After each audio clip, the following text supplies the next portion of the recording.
Okay, so now I have the mushroom pan heating up.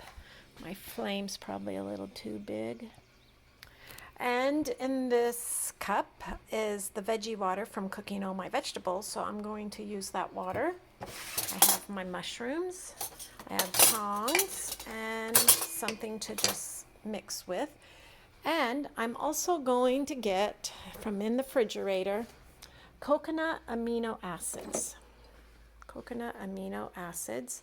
It's from Coconut Secret. I just bought it. I actually buy a gallon on Amazon, and I don't go hog wild, crazy wild with this stuff because there is sodium in it, but it does give a nice brown to the mushrooms as they cook. Alrighty, so it's probably warm enough. I'll just put a wee bit in there because the mushrooms are going to surrender the fluid that is in them. And I'm going to do a batch like this where I poured in the vegetable water first and let these cook down. Actually, I'm experimenting with this video and with these mushrooms. So I am going to pour just a little amino acids on top of them. Now, sometimes I cook in the amino acids, but like I said, it can be, there is sodium in it, although it never tastes salty to me when I use the coconut amino acids. If I were to use the Bragg's amino acids, that would taste salty. Bragg's has, well, let's see, coconut amino acids, I'll have to put my glasses on. Let's find out. Since I'm doing this, sorry for my lack of professionalism. Okay. So it's 1 teaspoon, and sodium is 90 milligrams. 3 teaspoons equals a tablespoon, so that's 210 milligrams. And a tablespoon, 420, and 2 tablespoons. And here's the Bragg's liquid amino acids. And 1 teaspoon is 320, whereas 1 teaspoon of the coconut aminos is 90. So that's definitely a lot better.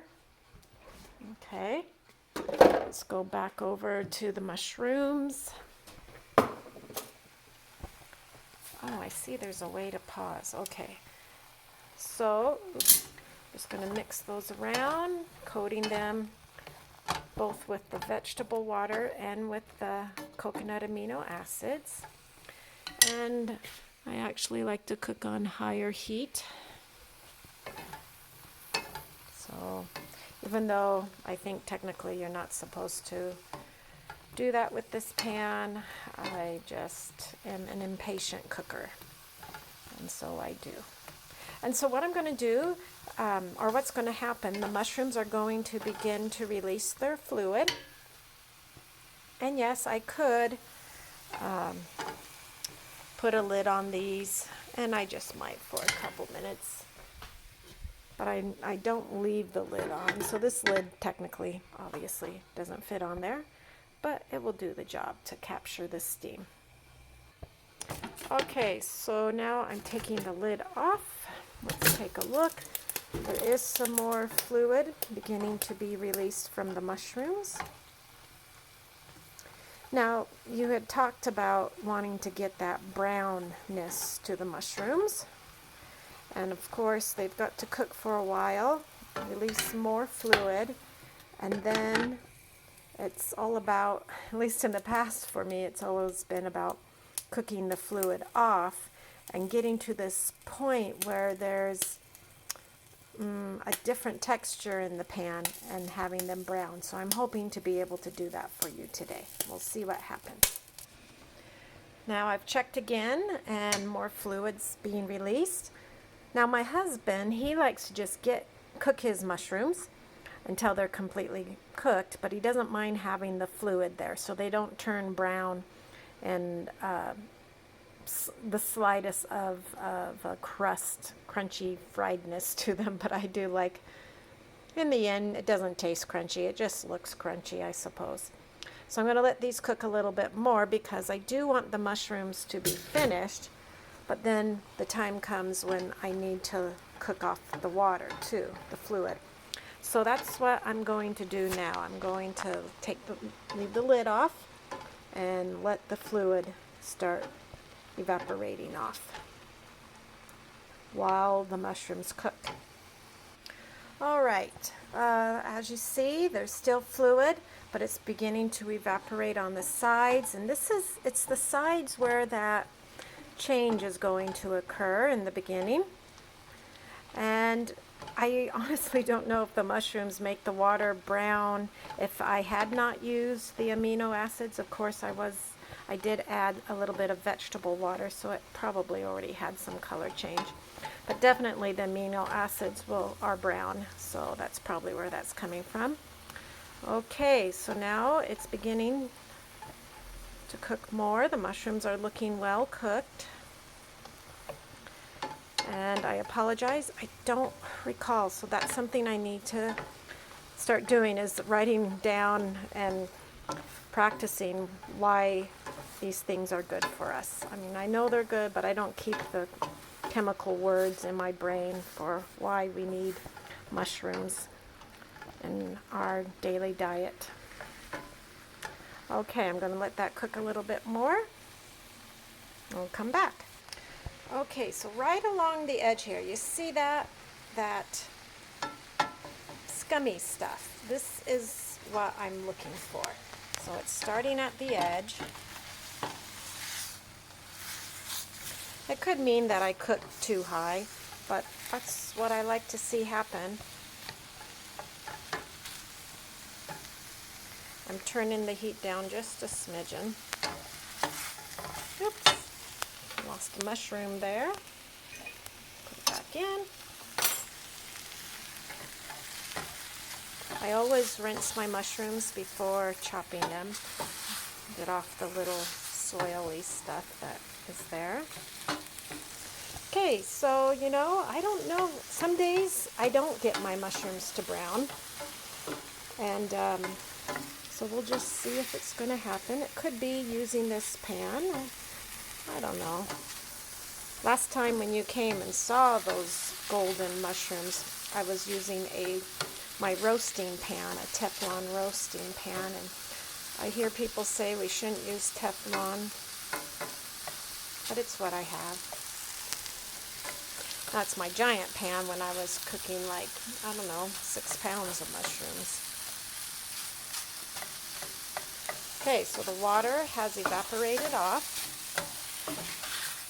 So right now I'm just still swishing them around. Let's see. Now I'm going to give it a little while. Now sometimes I'll even add more water to bring down this stuff that's occurring on the side. And in the pan, still the mushrooms are moist enough that they're not browning.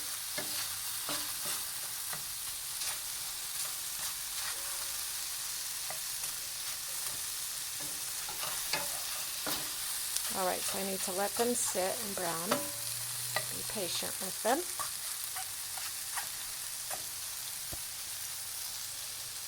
So as you see, the fluid has cooked out. There's that scummy brown stuff I'm talking about on the edges. All the way around. And there's a little bit of browning beginning to take place.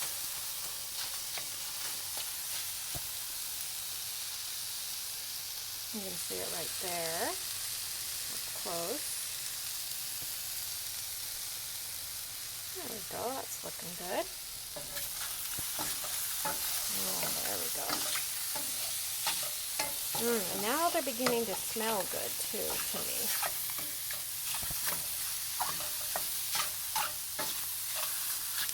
And I just might throw in, sorry for that loud noise, a wee bit of fluid. Get it going around. Oh no, I lost a mushroom.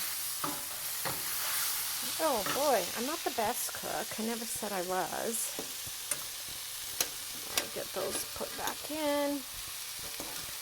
Those are just on the stove. There's one down on the floor. I'll rinse it off. Okay, put that back in the pan. Okay, now these are looking nice. But you can see that my pan's pretty dark. Or maybe you can't. There it is.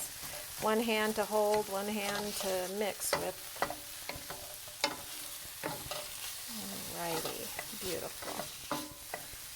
Okay, I'm just going to let the fluid that's in there cook off. I might leave it like this, but there are my mushrooms. Okay? Alright, now I'm going to show another way. Okay, now this time I'm going to use my stainless steel frying pan. And the heat is fairly active, kind of medium on this big burner. And I'm going to just put these on.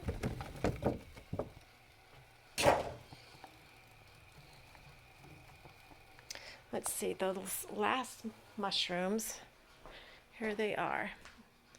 Aren't those lovely? I like the look of them. I'm happy to eat those when they look like that. And then so I didn't add any water. I'm just going to sprinkle what's left in this container of my coconut amino acids. Okay. Now I didn't add any additional water to this batch. I just put them in and added some Bragg. So I have got to get this covered to capture the sweating that the mushrooms will do. Right, so I just took the lid off. And there's not much fluid, but it's enough to keep things from sticking at this point, but they need to cook. So I'll put the lid back on and let that cook for a few minutes. Oops, I got sidetracked. Getting my breakfast bowl ready to go. Okay, so now there's definite fluid in this pan. So it's time to cook that down. And I ran out of my amino acids. So I've decided I'm going to use a little Bragg's today and put a little more, it's a stronger flavor.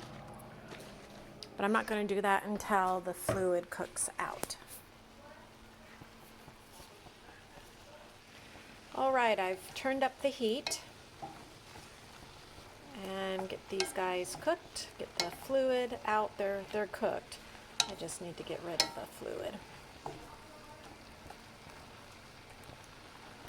Okay, so we'll let that cook down.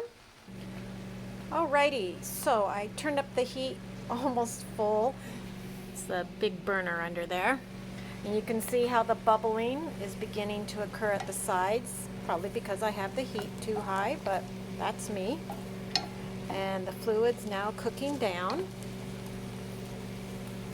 And very soon I'll add some Bragg's, but not yet. So I'm going to pause this recording and cook the rest of the fluid out. Alright, so the fluid's basically cooked out. Hear them beginning to sizzle a little more. So I'm going to just put a little bit of Bragg's in here. I don't know why, I'm just choosing to do that this time. Even after I said I don't use it often, and I really don't. But there's a nice strong flavor to Bragg's, and I guess I just would like to have that on this little batch of mushrooms. So mixing that all in. Come around, get across this darkened stuff.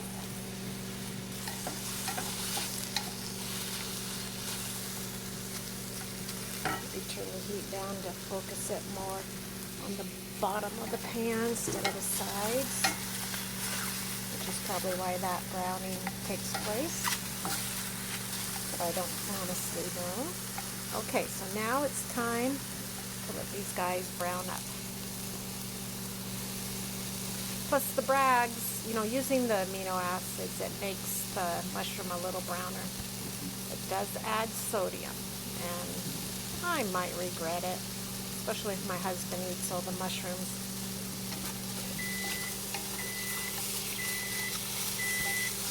And I say that only because right now he's just interested in seeing what his weight does on a day-to-day basis. Because for a while we were eating way too much sodium in salsa, and he cut that out of his diet. I didn't eat it that much, and his weight has dropped, I think, because he was retaining too much fluid. Okay, there's a nice golden one there.